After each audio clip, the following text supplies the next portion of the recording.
Hello hordoftoota, akkam jirtu? Bakka jirtanitti nagaan koo sinaa qaqqabu jechaa. Har'a viidiyoo kan biraatiin wal arginee jirra. Har'a kan nuti wajjiniin ilaallu akkamitti viidiyoo yuutuubiitti akka galchinudha jechuudha. Viidiyoo hojjennee yookiin immoo ergaa dabarfachuu barbaanne tokko yuutuubii irratti hidhachuu gaafa barbaaddan yookiin immoo yuutuubii irratti upload gochuu gaafa barbaaddan akkamitti akka gochuu dandeessan har'a kan wajjiniin ilaallu waan ta'eef yuutuubiidhaaf jalqaba kan taatan yookiis immoo introdakshinii irra warri jirtan haalaan na dhaggeeffadhaa, na duukaa bu'aa. Haa jalqabnu. Jalqaba irratti googilii bantu yookiin immoo kiroomii ta'uu danda'a, appilikeeshinii gara biraa fayyadamtanii googilii erga bantanii booddee youtube.com jettanii sarchi gochuu dandeessu yookiin immoo haala kanaan asirratti kan isinii dhufu yoo ta'e asirratti kiliik gochuu ni dandeessu jechuudha. Kiliik erga gootanii booddee YouTube pilaatfoormiin haala kanaan isinii dhufa. YouTubein erga isinii dhufee booddee bakka kanatti yoo ilaaltan profaayilii keessan ta'uu isaa argisiisa jechuudha. Kun loogoo isin itti fayyadamaa jirtan yookiin immoo kan chaanaalii keessanii ta'uu isaa argisiisa jechuudha.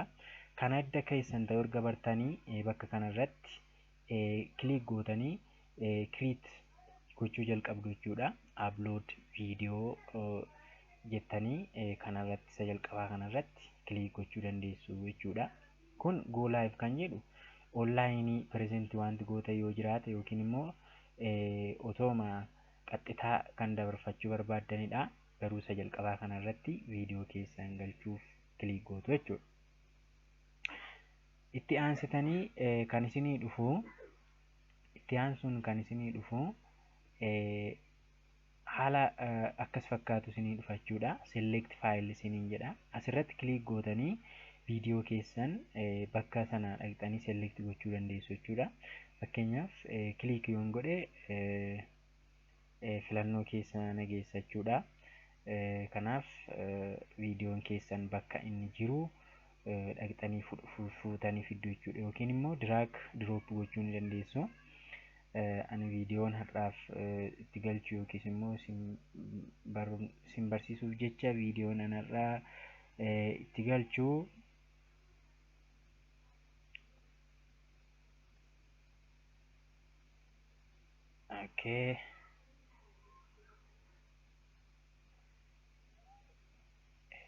kanadha.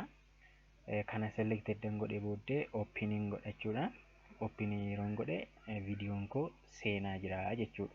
Viidiyoon koo erga seenee asirratti kan isin argitan steepotatu jijjiru. Details kan jedhu jira, video elementii, check and visibility. Warri kun prosii kana keessa darbeetu jechuudha viidiyoon keessan kan inni upload itti ta'u. Kanaaf jalqaba irratti detailii kana jala irratti maaltu jira? Open taayitiliitu jira jechuudha. Taayitilii kana maal taayitilii viidiyoo keessan ibsuu barbaadu yookiin immoo taayitilii viidiyoo keessan ibsu bareechitanii taayitilii gabaabaa ta'e barreessitu jechuudha. Ani fakkeenyaaf open YouTube channel kan jedhu kanaan isiniif banachuudha. Isa lammataa irratti itti aanee maaltu jira? Descriptioniidha. Waa'ee viidiyoo keessanii sirriitti kan ibsu jechuudha. Asirratti sirriitti viidiyoon keessan akka inni namoota attiraakti godhutti waa'ee viidiyoo keessanii ibsitu jechuudha. Kanaaf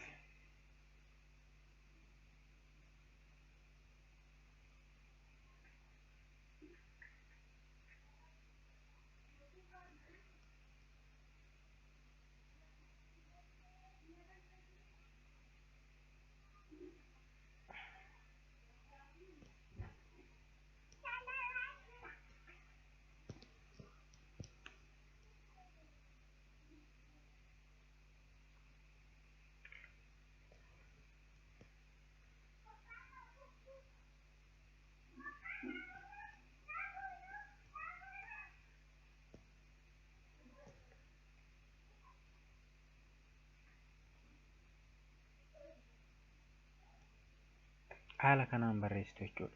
Kun detailii yoo ibsuu baate iyyuu amma ta'e tokko waa'ee viidiyichaa ni ibsa jechuudha. Amma woordii 5,000tti barreeffachuu dandeessu jechuudha waa'ee viidiyoo kana. sirriitti diiteeyilii kaa'uun ni danda'ama jechuudha. Itti aanee as kan jiru taambineeyiliidha. Taambineeyiliin kun firoontii yookiin immoo feesii viidiyoo keessanitti kan argamudha jechuudha. Viidiyoon keessan yuutuubii irratti gaafa ilaalamu fuulli isaa yookiin immoo pilaatfoormiin isaa bareedee akka nama attiraakti godhutti namoonni ilaalanii harkifamuu akka danda'anitti kan mul'achuu danda'u ta'uu qaba jechuudha. Fakkeenyaaf ani har'aaf yookiis immoo viidiyoo kanaaf kanan ani itti galchuu ishee kanadha. Asirraa diraag diroop godhee viidiyoon irra gashee kana fakkaata jechuudha. Argitanii kophaatti hojjechuu ni dandeessu. Kophaatti yoo hojjechuu baattan immoo viidiyoo keessan irraa kutee yuutuubiin mataan isaayyuu kiriit isinii godha jechuudha. San adda gootanii booddee pileeylistii jalatti kaa'uu barbaaddan asii filachuu dandeessu. Asirratti kiriit gochuus niw pileeylistii jettaniis fakkeenyaaf niw pileeylistii jettanii fakkeenyaaf asirratti niw pileeylistii jedhee yoon barreesse yuutuub jedhee fakkeenyaaf yeroo kana asirratti diskiripshinii isaas YouTube environment jedhee kiriitiyoon godhe as jalatti naaf seef ta'a jechuudha. Isa jalatti selekti gootu jechuudha. YouTubein keessan isa jalatti mul'ata jechuudha. Sana booda next jennaan jechuudha. Sana adda gootanii booddee next jennaani. Next jala kan jiru asirratti taanee audiyoonsiidha yookiin immoo audiyoonsiin kun daa'imaaf kan ta'u yookiin ta'uu dhiisuu danda'a viidiyoon keessanii. No it is not made for kids, daa'imaaf yookiin immoo ijoolleef kan hin taane yoo ta'e no it is not made for kids jettu. Isa adda gootanii booddee moorii tuqxanii show moorii jettanii asirratti gadi buutanii maal gashitu taagiidha jechuudha. Taagiin kun jechoota viidiyoo keessan ibsu. Fakkeenyaaf yuutuub jecha jedhu koomaa yookiin qoodduu gootanii yuutuubii banuu akka itti banan koomaa viidiyoo qoodduu akkasuma wantoota biroo jechoota itti daddabaluu dandeessu jechuudha. Amma jechoota 500 itti dabaluu dandeessu asitti. Sana erga gootanii booddee gadi buutanii allow embedding kan jettu kun viidiyoon keessan akka daawunlood ta'uu fi hin taanedha. Raayit yoo gootan daawunlood ta'uu danda'a. Raayitii ishee balleessitan immoo daawunlood kan hin taane ta'uu isaa agarsiisa jechuudha. Kana booda gaduma siquudhaan kan biroon asirraa adjust gochuu dandeessu next jennaan jechuudha. Next jenna. Steeppii lammaffaatti ceenee jirra jechuudha. Steeppii lammaffaan kun viidiyoo elementiidha. Add subtitle, add end screen ምናምን kan jedhamu kana warra kana diiteeyilii yeroo itti ilaaluu dandeenya. Ammaaf next jennaani. Next erga jennee maalitti seenna? Check isa sadaffaatti seenna jechuudha. YouTubein asirratti maal godhaa? Viidiyoon keessan kan namaarraa koppii ta'uusaa fi koppii kan hin taane ta'uusaa yeroo inni itti check godhudha jechuudha. Asirratti check godhee koppii yoo inni ta'e yookiin immoo viidiyoo kan biraarraa kan fudhatame yoo ta'e kan inni miidhaa guddaa qaba. Miidhaa isaa immoo fuulduratti diippilii kan wajjiniin ilaallu ta'a jechuudha. Itti aanuudhaan next jennaani. Next edda jennee booddee yuutuubiin keenya nama dhuunfaa namoota xiqqaa yookiin immoo baay'inaan muraasa ta'an yookiin immoo public on the world irratti akka ilaalamu gochuu ni dandeenya. Isarratti kilik goona, publikii kana select goona jechuudha. Itti aanuun iskeejulii kennuufi dandeenya. Sa'aatii meeqa booda, daqiiqaa meeqa booda yookiin amma sa'aatii adjust gochuu dandeenya jechuudha kan inni itti gadhiifamu. Haa ta'u malee ammaaf directly publish gochuu waan barbaannuuf publish jennaa jechuudha. Kan erga goone booddee viidiyoon keenya egaa maal ta'a? Ol upload ta'a jira jechuudha.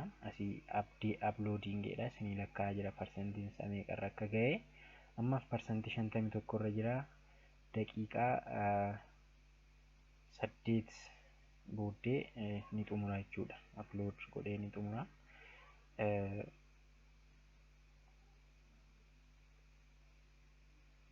Kanaaf daqiiqaa 8 booddee walitti deebina jechuudha.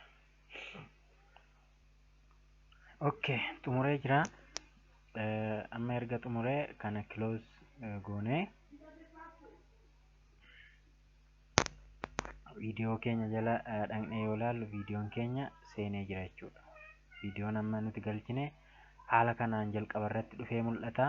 Haa ta'u malee restrictioniin jira yoo ta'e check gochaa jira jechuudha. Ammayyuu restrictionii yeroon isiniin jedhu gaa akkuma kanaan dura isinitti himee viidiyoo kana namarraa koppii gootaniitu yoo ta'e yuutuubiin hin jaalatu jechuudha. Akkasuma qarshiis isiniif hin kaffalchiisu waan ta'eef hamma danda'ametti kan keessan hojii ofii keessanii hojjettan ta'uu qaba jechuudha.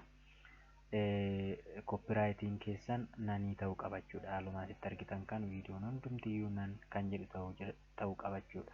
Okay, nan jedhee asitti argisiiseera. Kanaaf viidiyoon keenya dhoobamee xumurameera jechuudha. Egaan viidiyoo kanarraa barumsa guddaa argattu jedhee yaada. Akkasuma yaada yoo qabaattan koomentii waan isin rakkisu hundumaa koomentii na godhaa naaf barreessaa. Anis yeroo gabaabaa keessatti isiniif nan deebisaa. Waan hedduu wajjiniin baranna jedhee yaada. Dhimma yuutuubii kana banuu akkasuma wantoota ediit ta'anii fi akkaataa viidiyoon itti hojjetamu akkamitti akka itti galchitanii fi sooftiweerota fayyadamuu qabdan isin barsiisuu ni danda'a. Kanaaf koomentii naaf barreessaa. Galatooma.